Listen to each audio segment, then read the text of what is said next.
want to say a big good morning to the thinkers and the problem solvers. And I would like to say good afternoon to the explorers. Today I'm going to be reading you a book called Chester's Way. It is by Kevin Hankes.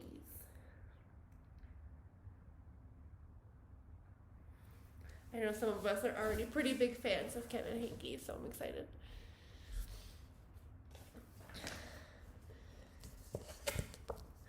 For Ginny.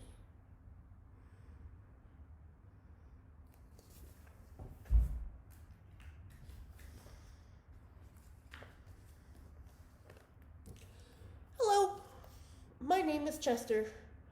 I like croquet and peanut butter and making my bed. Chester had his own way of doing things.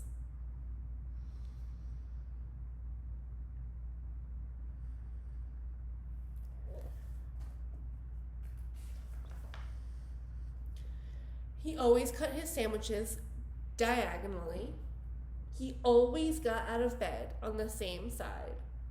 And he never left the house without double knotting his shoes.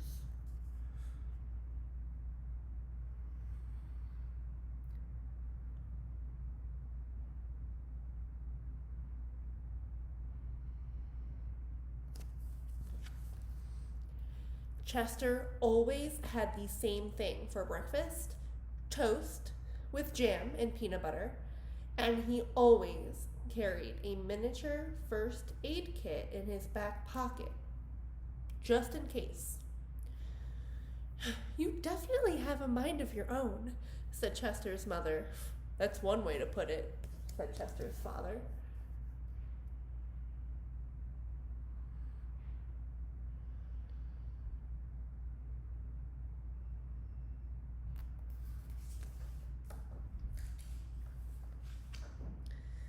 Chester's best friend, Wilson, was exactly the same way. That's why they were best friends. Chester wouldn't play basketball. Chester wouldn't play baseball unless Wilson played. And they never swung at the first pitch or slid head first. Wilson wouldn't ride his bike unless Chester wanted to, and they always used hand signals.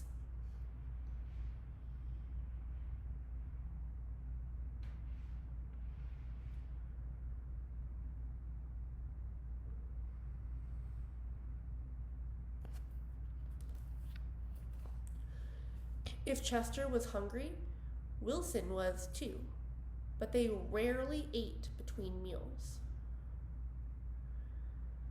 Some days I can't tell those two apart, said Wilson's mother. Me either, said Wilson's father. Chester and Wilson. Wilson and Chester. That's the way it was.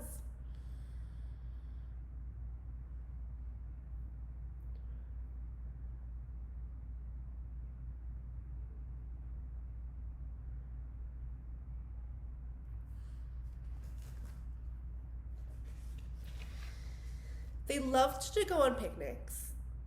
Once, when Wilson accidentally swallowed a watermelon seed and cried because he was afraid that a watermelon plant would grow inside him, Chester swallowed one too. Don't worry, said Chester. Now, if you grow a watermelon plant, I'll grow one too. Chester duplicated his Christmas list every year and gave a copy to Wilson because they always wanted the same thing anyway.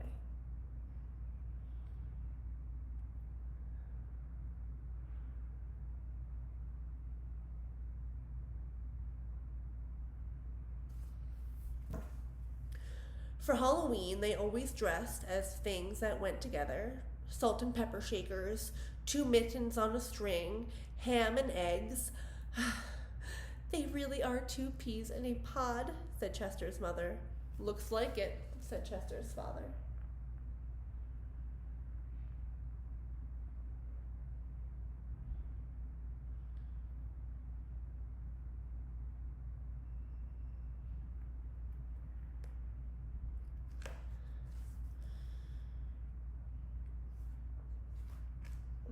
In spring, Chester and Wilson shared the same umbrella. In winter, they never threw snowballs at each other.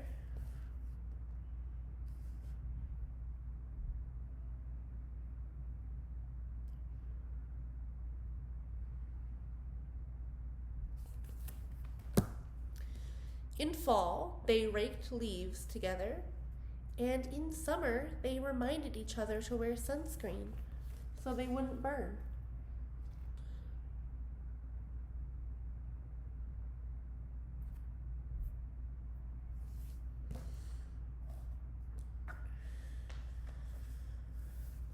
Chester and Wilson. Wilson and Chester. That's the way it was. And then Lily moved into the neighborhood.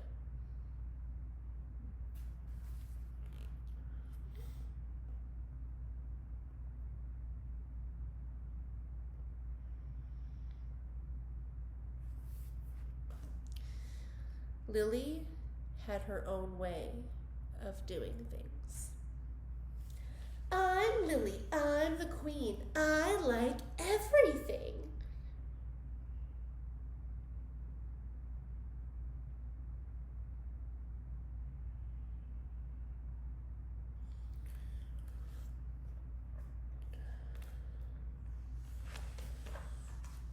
She wore band-aids all over her arms and legs to look brave. She talked backwards to herself sometimes, so no one would know what she was saying. And she never left the house without one of her nifty disguises.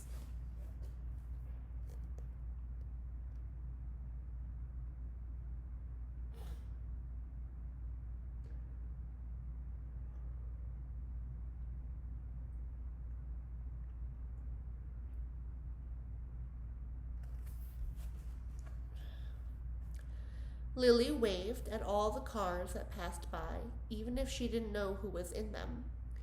And she always carried a loaded squirt gun in her back pocket, just in case.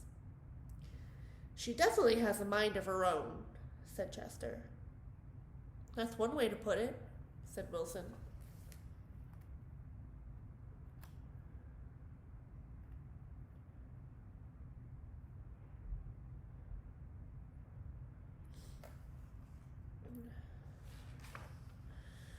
When Lily asked Chester and Wilson to play, they said they were busy.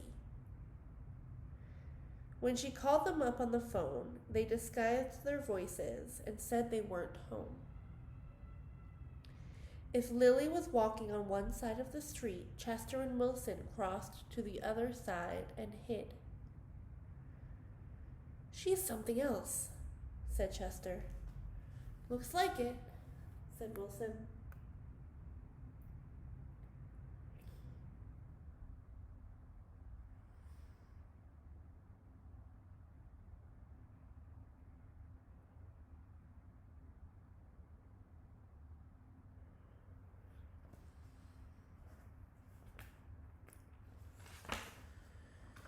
One day, while Chester and Wilson were practicing their hand signals, some older boys rode up, popping wheelies.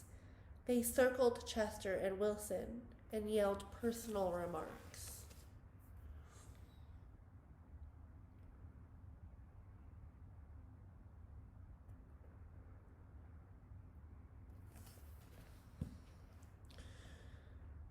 Chester and Wilson didn't know what to do.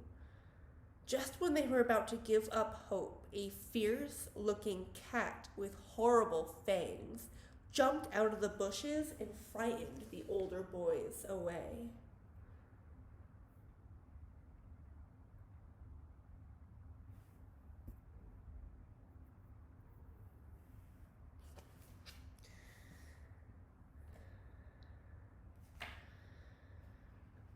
Are you who I think you are? Chester asked the cat. Of course, replied the cat. The cat replied. Sorry.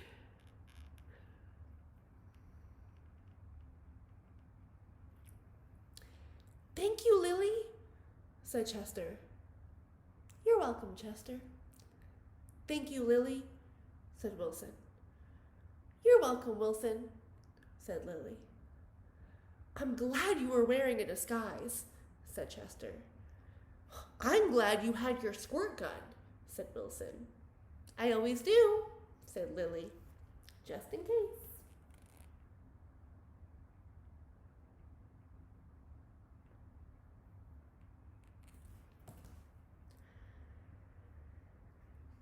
Afterward, Chester invited Lily over for lunch.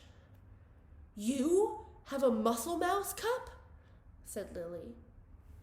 Of course, said Chester. I do too, said Lily. Same here, said Wilson. Chester and Wilson cut their sandwiches diagonally.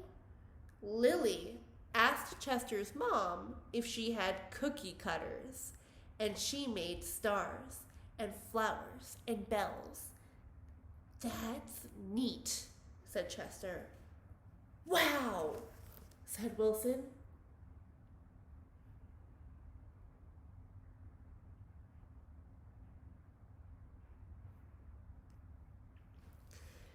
That night, Lily invited Chester and Wilson to sleep over. You have a nightlight? Said Chester. Of course, said Lily. I do too, said Chester. Same here, said Wilson. Chester and Wilson wanted toast with jam and peanut butter for breakfast the next morning. Boring, said Lily. Try this instead. This is good, said Chester. Wow, said Wilson.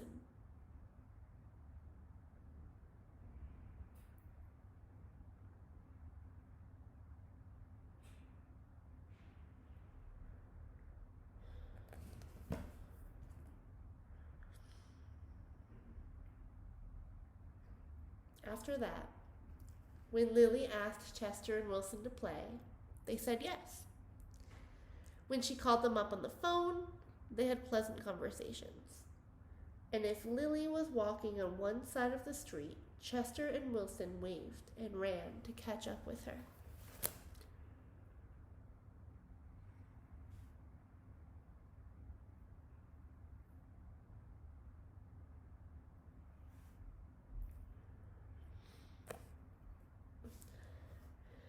Chester and Wilson taught Lily hand signals, and she taught them how to pop wheelies. Lily taught Chester and Wilson how to talk backwards, and they taught her how to double knot her shoes.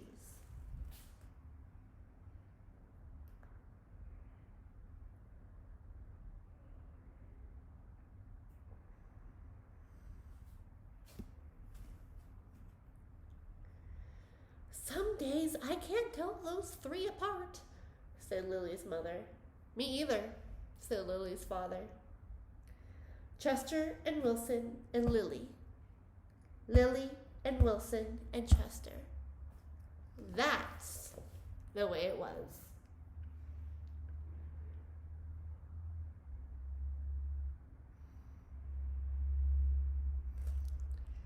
For Halloween, they dressed as the three blind mice.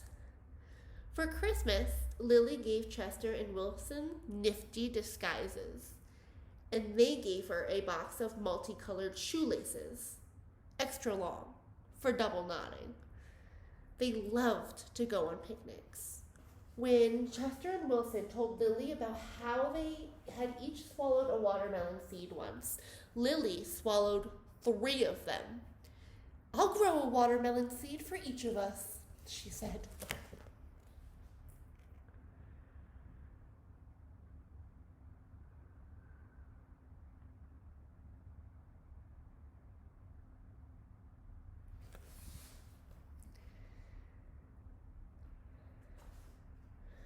In spring, Chester and Wilson and Lily shared the same umbrella.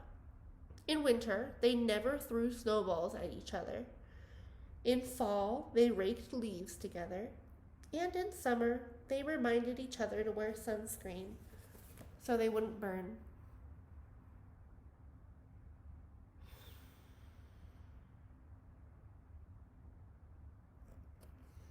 Chester and Wilson and Lily. Lily and Wilson and Chester. That's the way it was.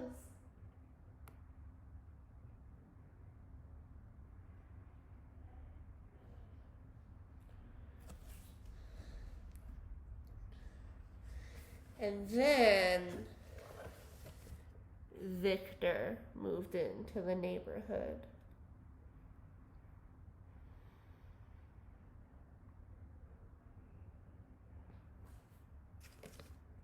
Okay. So my question for you after reading this book is this. What lessons can you take away from this book? What did you learn by reading this book with me? What lessons did you learn? Really take a moment to think about it. Head on over to Flipgrid, and I will see you there. Bye, Epic.